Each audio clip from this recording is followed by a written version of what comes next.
শুভ সকাল, কেমন আছেন সবাই? আশা করি সবাই অনেক ভালো আছেন। Welcome back to my channel Ronak লাইফস্টাইলে। আপনাদেরকে অনেক ভালোবাসা জানিয়ে শুরু করছি আমার আজকের নতুন ছোট্ট একটা ব্লগ ভিডিও। আজকের ব্লগটা শুরু করছি হলো বাপের বাড়ির ছাদ থেকে।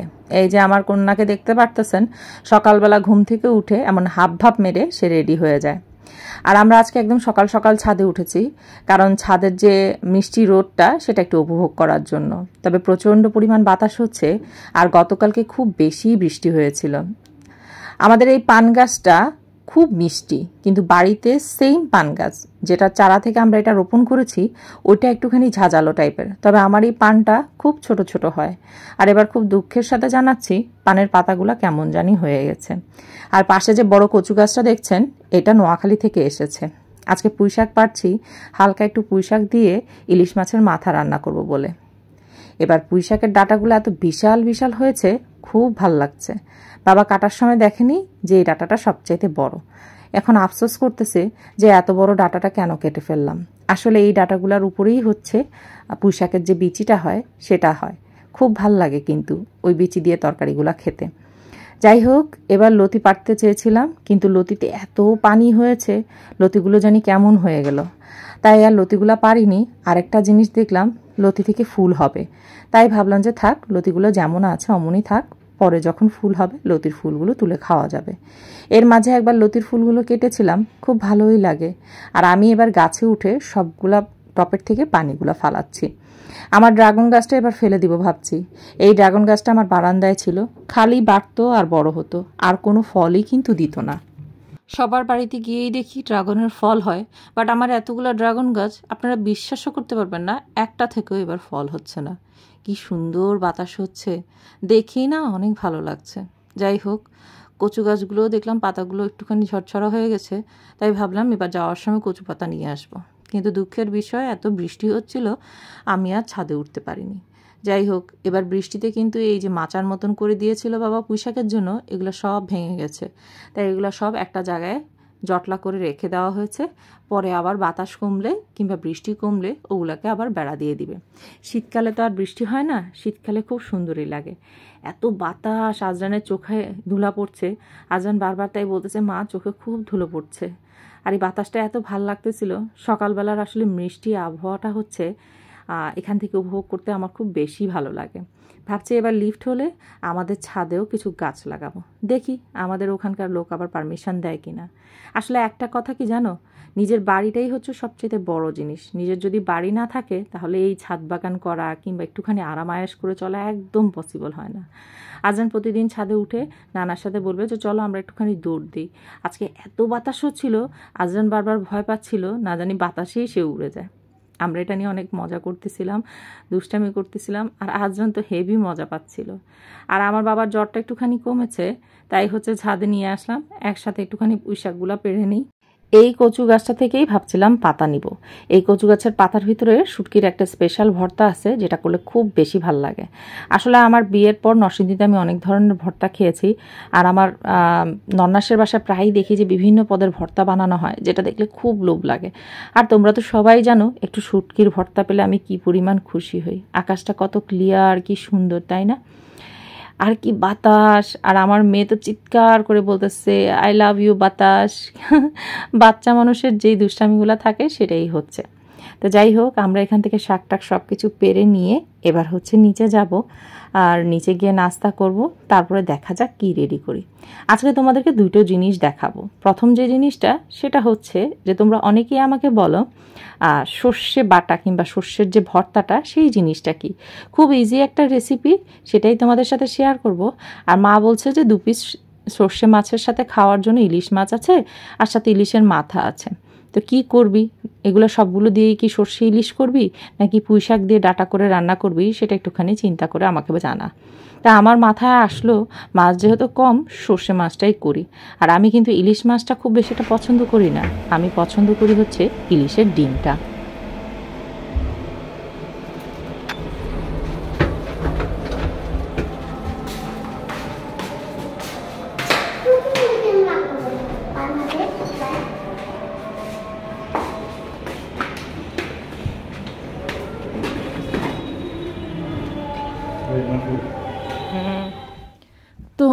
বাসায় ঢুকে দেখি যে আম্মু নাস্তা রেডি করে রাখছে আর ডাক দিতেছে যে অলরেডি তখন আজান পড়ে গেছে। আমরা ছাদে অনেকক্ষণ ছিলাম, পাতা টাতা কাটলাম, গোছাতে গোছাতে ধরো একদম অনেক টাইমটাই হয়ে গেছে। তোমার ধরো শুক্রবার দিন তো তাড়াতাড়ি আজান দেয়, তো খুব তাড়াতাড়ি আজান পড়তেছিল। তো আম্মু বলতেছিল যে তোরা এত দেরি করছো, 11:30 বাজে, এখন যদি নাস্তা না খাস তখন কি অবস্থা দাঁড়াবে দেখ।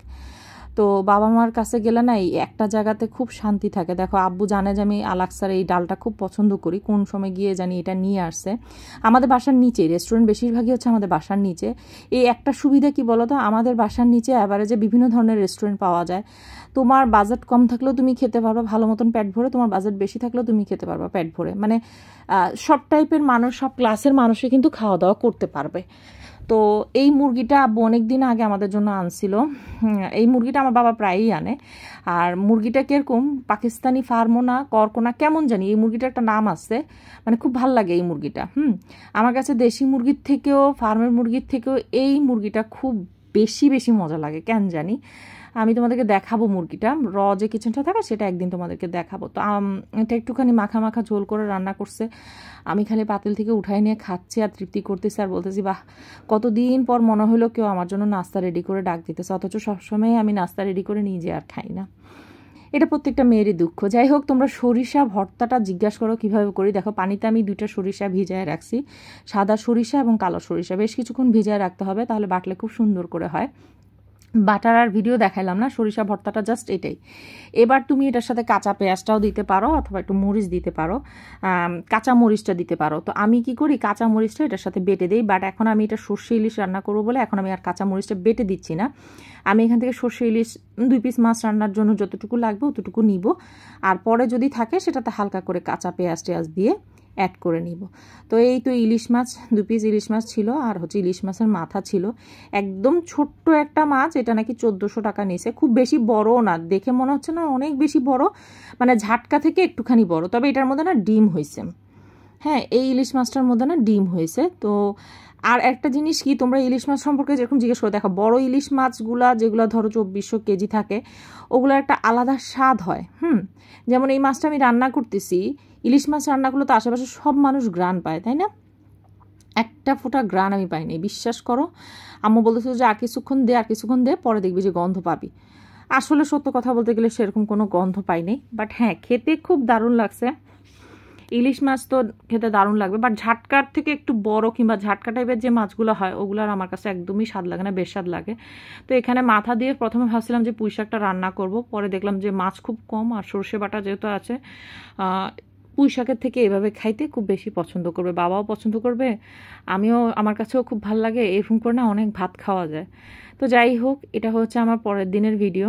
একটুখানি কাচ্চি, সবাই খালি বলে তোর ভিডিও দেখি একটু কাচ্চি করে দে বাসায়। তো একটু সিক্রেট রেসিপি, মানে আমার এই ছোটোখাটো কাচ্চিটা একটুখানি শেয়ার করলাম, মাকেও শিখাই দিলাম যে কিভাবে তাড়াতাড়ি করে দিবা। কারণ আমার ভাই আবার এগুলো খুব পছন্দ করে, আমার মেয়ের মতন। আমার মেয়ে আর আমার ভাই পুরাই এক। আমার যেমন ভাত খাইতে পারলে খুব শান্তি লাগে, আমার মেয়ের হচ্ছে কাচ্চি খাইতে পারলে খুব শান্তি লাগে। তো যাই হোক, চালের দাম অনেক বাড়ছে, সেটা নিয়ে আমরা গল্প করতেছিলাম ভিডিও করার সময়। আজকের ভিডিওটা খুব বেশি একটা বড় করব না, খুব সিম্পল রাখতেছি। আর এই কাচ্চি রান্নার সময় একটা জিনিস মাথায় রাখবা, ঘি কিংবা তেলটা যত বেশি হয় তত বেশি ভালো লাগে। তো দুপুরবেলা ওদেরকে রান্না বান্না করে দিলাম যে থাক, এটা পরের দিনের একটা ভিডিও, পরের দিন কোনো ভিডিও করিনি, খুব বিতৃষ্ণা লাগতেছিল। তোমাদেরকে একটা জিনিস বলি, হ্যাঁ, তোমরা অনেকেই আসো খুব র্যাপিড হচ্ছে মানে সাফল্য অর্জন করতে গেলে অস্থির হয়ে যাও। দেখো এই লোকটা, ভিড় দেখো পুরা এত জমজমাট ভিড় হয়েছে তার খাওয়ার দোকানে, মাশাআল্লাহ, এটা দেখে খুব ভালো লাগে আমার। তো এই যে আমার পিঠাওয়ালার দোকান, রাত্রেবেলা পিঠাওয়ালার দোকান দেখাই। তোমাদের কাছ থেকে বিদায় নিচ্ছি, দেখা হবে নেক্সট ব্লগে। সে পর্যন্ত সবাই ভালো থাকো, আল্লাহ হাফেজ। আসলে পরিশ্রম মানুষকে অনেক উপরে নেয়, তোমরা যে যাই বলো না কেন, পরিশ্রম মানুষকে অনেক উপরে নেয়। আর এই টাইমটা হচ্ছে রাত্রে 11:15টার সময়। তো এখন হচ্ছে রাত 1টার মতন বাজে, ও সব কিছু ক্লিন করে সব কিছু বন্ধ করে দিছে। আর ওই যে ওর বাসা দেখা যাচ্ছে, এখনও ঘুমায় নেই, মনে হয় ঘুমাবে। তো ঠিক আছে, আল্লাহ হাফেজ।